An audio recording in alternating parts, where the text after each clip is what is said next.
Hay cosas que definitivamente no suceden al azar ni por casualidad. Todas las metas que se alcanzan empezaron con una idea, luego una proyección y por último una ejecución. Un edificio inició con un plano o diseño, luego la estructura, después la construcción y por último la inauguración de la edificación. Nada de esto aparece de la nada. Igualmente sucede con el pecado en el que los seres humanos caemos constantemente. Tampoco salió de la nada. No es más que la consumación de algo que ya se había cocinado en el corazón.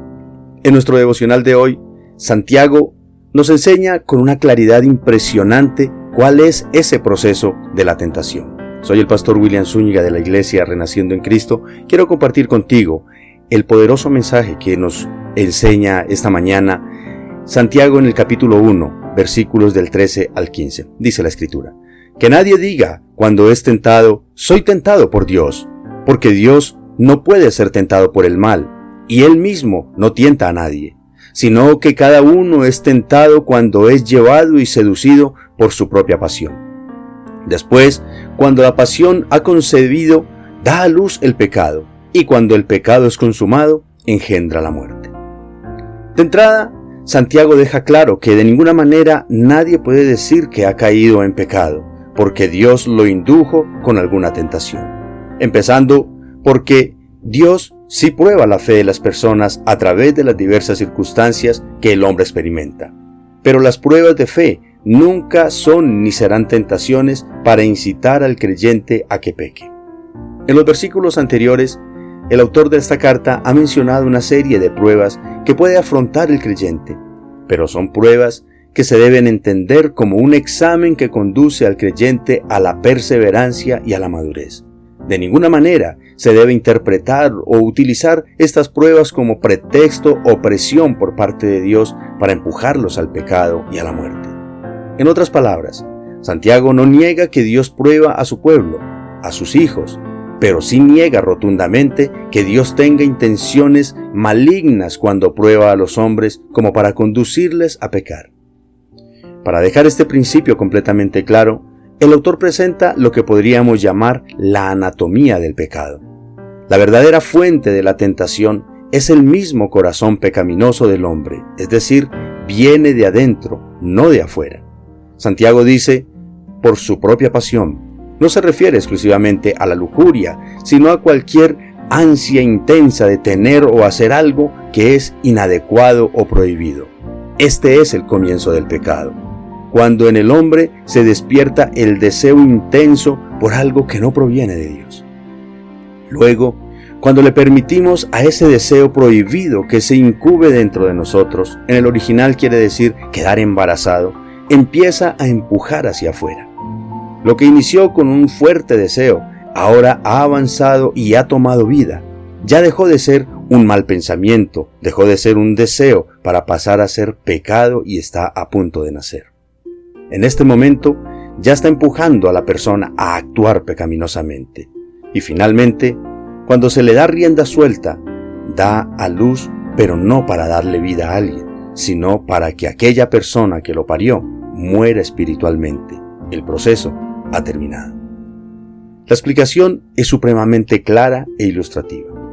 Así como un hombre no puede existir si no hubiera empezado por un espermatozoide que se incubó, el pecado tampoco existiría si no hubiésemos caído en el proceso de la tentación, empezando con la incubación de un mal deseo. Así que, estimado oyente, empecemos por aceptar que de ninguna manera podemos creer que Dios nos puso las pruebas para hacernos caer en pecado. Ni las crisis económicas son para empujar al ilícito, ni los conflictos de pareja son para incitarte a la infidelidad, ni los momentos explosivos en la calle son para probar tu fuerza física, ni tu capacidad de agredir verbalmente a otro. Ninguna de estas situaciones tuvo estos propósitos. Más bien fuimos nosotros los que permitimos que la tentación se introdujera sutilmente en nuestro corazón y en nuestra mente. Ahora yo te pregunto, ¿has tenido o estás teniendo malos pensamientos con algo prohibido? Como seres humanos, es normal que por la mente se crucen pensamientos perturbadores, pero no está bien que los empecemos a cocinar. Martín Lutero dijo: es normal que los pájaros vuelen alrededor de tu cabeza, el problema está cuando les dejas hacer nido en tu cabeza. Tu deber, mi amado hermano o hermana, es no dejarle tomar fuerza a ese pensamiento o ese deseo que ha comenzado a convertirse en maquinación. Aún el pecado que se comete por reacción explosiva ya se venía preparando, porque esa reacción no es más que la expresión de los pensamientos que tienes almacenados en tu mente y el carácter que ya has venido desarrollando. He aquí la importancia y la necesidad de tener una mente bíblica y desarrollar un carácter santo y puro. Nunca olvides que de la tentación a la ejecución hay un solo paso. Solo se necesita una oportunidad. Y caer en pecado, hermanos, siempre será destructivo y traerá consecuencias. De hecho, Santiago dice que es engendrar la muerte. Aunque el pecado se quede en secreto ante los hombres, ante Dios nunca se podrá ocultarlo.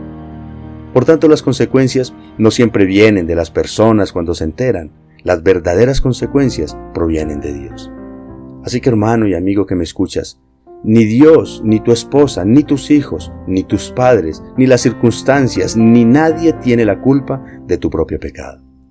Tú y nadie más que tú eres el único responsable desde que le diste entrada a los malos pensamientos y deseos en tu corazón. Llámese codicia, llámese lujuria, llámese avaricia, llámese venganza, llámese odio, llámese rencor o ira, llámese droga o alcohol. Todo eso y mucho más lo guardamos cada uno en nuestro corazón, dentro de ti, en ningún otro lugar. Vamos a darle gracias al Señor por enseñarnos estos momentos de sabiduría, estas píldoras de conocimiento que nos da cada día a través de su palabra. Amado Señor, Dios Todopoderoso, que arropas y bendices a tus hijos con tu gracia y bondad, que cuidas desde el más pequeño y vulnerable hasta el más fuerte. En el nombre de Jesús te damos gracias por todo, Señor. Gracias también por ayudarnos a tomar conciencia del proceso del destructivo pecado. Por tanto, te rogamos, Padre, para que nos ayudes a estar siempre atentos con lo que guardamos en la mente y en el corazón. Guíanos, Espíritu Santo, para que el deseo y la pasión más fuerte de nuestra vida seas tú y tu bendita palabra, amado Señor, y que con ello saturemos nuestra mente y saturemos nuestra vida. En el nombre de Jesús, amén y amén.